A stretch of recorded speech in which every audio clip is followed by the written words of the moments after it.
Сәлем көрермен, сіздермен бірге мен Ару Асанхан және менің арнама қош келдіңіз. Әлем бойынша 7 ғана нота бар, сондықтан әрине әндер бір-біріне ұқсап кетуі мүмкін.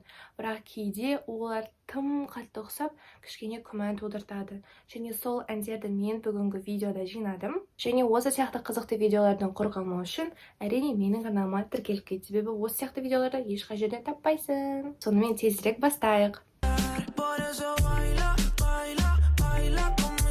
Біздер күнделікті өмірде ұқсас әнді естісек, плагиат деп оларды даттаймыз. Бірақ кейде олар мүмкін бір автордан сатып алған. Битмейкерлер қазір өздерінің жасаған биттерін тікелей сатып, солар ала алады әншілер. Сондықтан осы видеода кездескен әндерді бірден плагиат деп даттамай қояйық. Мүмкін олар автормен бүйтіп байланысып сатып алған шығар. Сондықтан жай ғана ұқсас әндер жиынтығы болсын. Және бірінші әндер ол Райм Артур, Полетайм және Между телами. Между теламиді мен кездейсоқ тауып қалдым және өте қатты бір әнге ұқсап кетті. Сосын мен бірден Полетайм дедім ғой. Сонымен қараңыздар, өте қатты ұқсайды.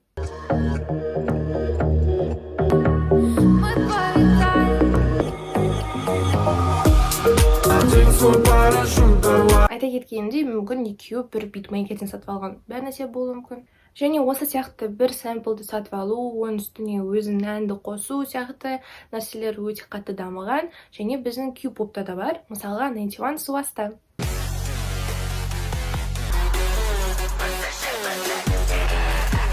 Естеріңізде ме, алдыңғы жылдары Белла Порчтен осы тренді қатты вирус болып кетті. Және осы әнді кішкене тыңдап көрсек.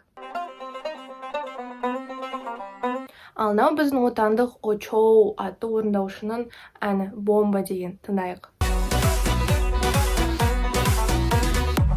Прикиньте, мен де шок болып қалдым.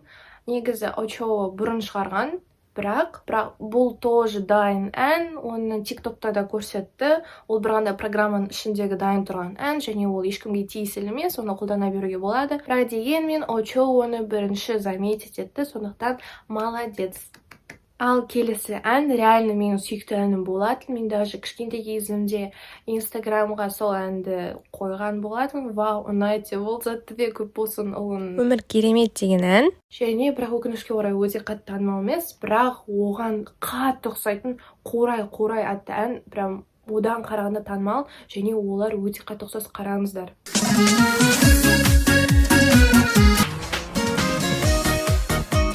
Шіркінмай өмір керемет. Қурайды. Сосын мен ойлап қойдым, қалай олар бір эстрадада жүріп, қазақ әншілері неге бір-бірімен кішкене нетпейді деп, сөйлесіп қалай деп. И оказывается, ол екі әнді басқа әннен ұрланған екен.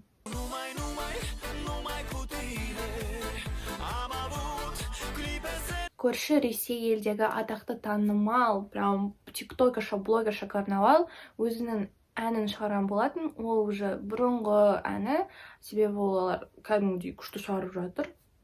Біздің хип-хоп әншілерден қарағанда солар прям активныйлау, өкінішке орай. Оказывается, осы Психушка деген әні и так танымал. Now I'm a mess, I'm a loser. Соған өте қатты ұқсайды деп, короче, хейт қойған болатын. Сондықтан бағалап кетіңдер.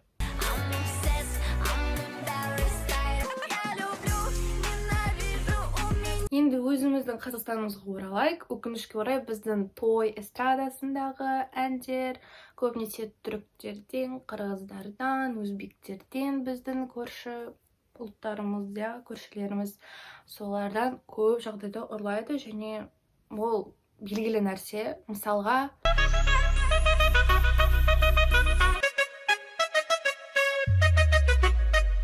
Өбеп тұрғаны сөргеді қарамай-ақ.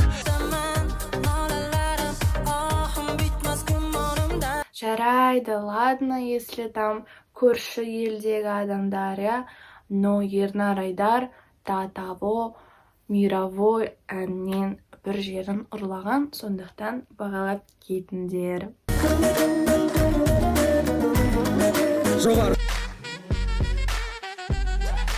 ресейлік кей-поп фандар кейде Ресей эстрадасындағы әншілердің кей-поптан ұрлаған жағдайын білсе, олар кәдімгідей хейт, сендер неге ұрлайсыңдар, олар өздері шығарады деп. Я, ондай жағдайлар да бар, бірақ өкінішке орай дәл осындай жағдай біздің де эстрадамызда бар. Прикиньте, және Мейламен тобы, және Wonder Girls, Nobody әні. Естейік.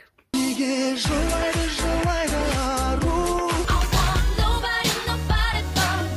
Және бұл әнге ешқандай фишка да қоспаған өздерінің, жаңағы екеуін қоссақ, мынандай микс шығады. Көреміз. неге жылайды ару.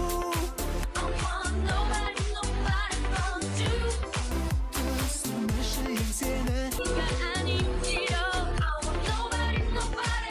жұтпадым мен сені. Корей, қазақ әні. Сонымен осындай өкінішке орай әндер бұдан да көп, және егер де сіз сондай әндерді байқаған болатын болсаңыздар, міндетті түрде пікірге қалдырып кет. Мен сондай әндерді іздеп, мүмкін екінші бөлімді шығарамын.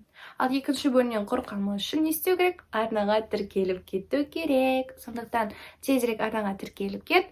Мынау менің инстаграмым, менің парақшам, мен инстаграмда белсендімін. Сондықтан тезірек маған инстаграмма тіркеліп кет. Сіздермен болған мен Ару Асанхан. Сау болыңыздар.